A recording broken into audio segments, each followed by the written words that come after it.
bien. Je vais gagner largement les élections, Inch'Allah.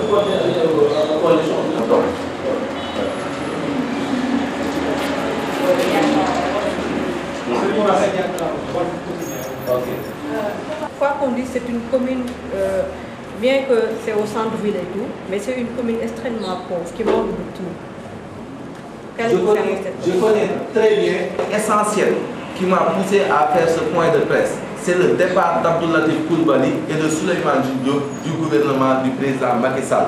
C'est l'essentiel aujourd'hui. Si vous avez des questions de ce genre, je préfère les répondre d'abord et après en parler de la commune de Biscuiterie. Mais ce que je peux vous dire pour ce qui est de la commune, j'ai un carnet d'adresses qu'aucun candidat n'a eu. Que ça soit, je commence d'abord par aujourd'hui notre doyen, qui est un parent que je respecte beaucoup, Doudou Issa Niasse, qui a fait beaucoup de choses pour la commune. Il a montré ses mérites et ses lacunes. Mais j'en suis sûr que le carnet d'adresse que j'ai pour faire développer la commune, il n'y a pas un candidat aujourd'hui qui l'a à discuter. Et le jour que je gagnerai ces élections, je le montrerai par des faits et des investissements que tout le monde pourrait voir. Mais nous sommes en démocratie où chacun a le droit de défendre ce qu'il veut. Je suis tout à fait d'accord avec vous, madame. Mais ça, c'est votre point de vue et je le respecte très bien. Quant à moi, mon point de vue, je le partage avec les gens qui ont la même idéologie que moi. Mais pas par rapport à certains qui ne l'ont pas. Par rapport, par exemple, que le pays va mal ou il ne va pas mal et tout. Le jour J où je ferai une conférence de presse ou un point de presse du moins, pour parler de ce qui va pas ou de ce qui va dans ce pays, je le ferai. Mais aujourd'hui, mon aspect, c'est de dénoncer Souleymane Diop et Abdul Latif Coulibaly. Quant à le fait de demander pardon, quand une personne demande pardon, on va le pardonner, mais il faut le demander publiquement parce qu'ils ont dit du mal envers des pères de famille, envers des mères de famille. Et ils ne sont pas parfaits, car la perfection n'est pas de ce monde. C'est un idéal qu'on peut tendre vers, mais on ne l'atteindra jamais. Le jour où tu as fait une erreur, il faut être modeste et demander pardon et assumer que tu as fait une erreur. Mais le fait de se taire et de ne rien dire veut dire que j'assume ce que j'ai fait et pour moi ce n'est même pas une erreur. Donc, mais pour ce qui est de la commune, je vais te dire par exemple au niveau de l'éducation, je compte mettre en place des équipes qui vont donner des cours de renforcement au niveau des écoles primaires et secondaires qui sont dans la commune. En ce moment, je vais recruter les gens qui ont déjà eu le bac et qui sont à l'université et qui, jusqu'à présent, c'est les parents qui leur donnent les frais de transport pour partir à la fac.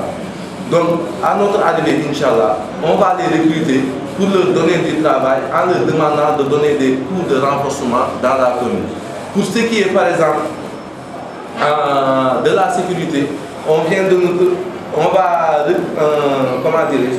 va prendre des gens qui vont circuler la nuit, essayer de veiller sur la sécurité des populations. Au niveau des parkings, on va essayer de les privatiser pour demander à des jeunes de surveiller ces voitures-là la nuit et de leur permettre de gagner quelque chose qui leur permettra de subvenir à leurs besoins. Ça fait partie de quelques points et le reste, au niveau des investissements, au niveau des écoles, Inch'Allah, chaque année, on va reconstruire des classes dans les écoles, mettre en place aussi des salles où certains jeunes pourront apprendre l'informatique. Et pour tout cela, j'ai des investissements et des gens qui sont derrière moi pour me soutenir, Inch'Allah. Souleymane Diop, est-ce que vous pensez aujourd'hui avec cette pétition, cela pourra faire bouger les choses au sein, en tout cas, du gouvernement, quand on sait bien qu'aujourd'hui, Abdul Latif est l'un des bras droits du président Macky Sall. 500 000 signatures, ils resteront ou ils ne resteront pas du gouvernement, je ne peux pas le confirmer actuellement. J'ai un combat que je suis en train de mener avec d'autres personnes qui ont la même idéologie. Une fois qu'on a obtenu ces 500 000 signatures, on va en parler directement, refaire un point de presse pour dire qu'on a atteint notre objectif. En ce moment, le fait de le faire sortir du gouvernement ou de le laisser, cela ne relève pas de ma compétence, mais de la compétence du président de la République. Mais une chose est sûre et certaine, moi, personnellement, tant que Abdul Latif Coulibaly et Souleymane Diop et l'ensemble de ces personnes-là qui vont signer cette pétition sont dans le gouvernement, on ne va pas les soutenir. C'est ce qu'on peut dire. Mais quant à s'ils vont sortir ou pas, franchement, je ne peux pas le confirmer. Seul le président Macky Sall serait capable de demander à son premier ministre, Mme Aminata Touré, de les exclure du gouvernement une fois que, par exemple, nous avons atteint notre objectif. On a vu sur Facebook une pétition de ce genre. Est-ce la vôtre? Oui, j'ai lancé une pétition sur Facebook. Je l'ai lancée parce qu'au moment où Latif Coulibaly avait fait ses presse début, mais étant donné que je n'étais pas sur place, j'ai intégré une vidéo via YouTube et en même temps aussi j'ai lancé la pétition par lui. Mais je me disais qu'il y a beaucoup de gens qui aimaient la pétition sans pour autant savoir qu'il fallait le signer. C'est pour cela que j'ai entrepris par exemple cette méthode qui sera plus efficace d'obtenir ces signatures. Les hommes religieux. Je n'ai pas dit dans la vie. Même la vie est difficile. Donc, étant donné que la vie est difficile, tout ce qui est dans la vie sera difficile, quoi.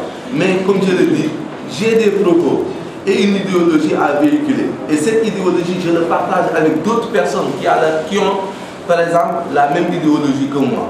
Arrivé à un moment, nous essayons de mettre en place une stratégie de communiquer par rapport à notre idéologie. Il y a des millions de Sénégalais, certains sont d'accord pour cela, d'autres ne sont pas d'accord. On est dans une démocratie que la majorité l'emporte, quoi. Et arrivé à ce moment, si la majorité des Sénégalais pensent qu'on doit le faire, je pense que l'État n'est là rien d'autre que pour exécuter l'ego des Sénégalais. Et ils le font. J'ai vécu dans les daras de Serigne Saliou, avec qui j'ai fait 7 ans de dara à Khelcom, Ndiouroune Diafandal, Ndoka, Lagan, autres. Je partage aussi cette même idéologie avec les gens qui sont dans notre parti politique. Je le partage aussi avec d'autres sympathisants qui me soutiennent dans toutes choses que je fais. Même si je suis journaliste, je suis obligé d'intervenir en tant qu'un ami. C'est un ami, un jeune politicien que j'encourage beaucoup, d'autant plus que je le connais très bien. D'ailleurs, je suis ici en tant qu'ami, mais aussi en tant que journaliste. Vraiment, je ne cesse de le dire, je crois que des jeunes comme ça, c'est l'avenir, quoi. Mais c'est parce que j'avais juste une question concernant la pétition, même si c'est vrai que vous dites qu'il y a eu une méthode au début que vous avez adoptée un peu pour sensibiliser les Sénégalais. Mais est-ce que, au-delà de cette méthode, comment comptez-vous encore peut-être sensibiliser les Sénégalais envers votre pétition que vous voulez faire? Pour un peu éclaircir, bien peut-être rebondir sur la question de ma consoeur, en ce qui concerne l'Assemblée nationale, vous dites que vous allez demander à ce qu'une loi soit votée à l'Assemblée nationale pour que les politiques ne mêlent dans leur discours le nom des marabouts.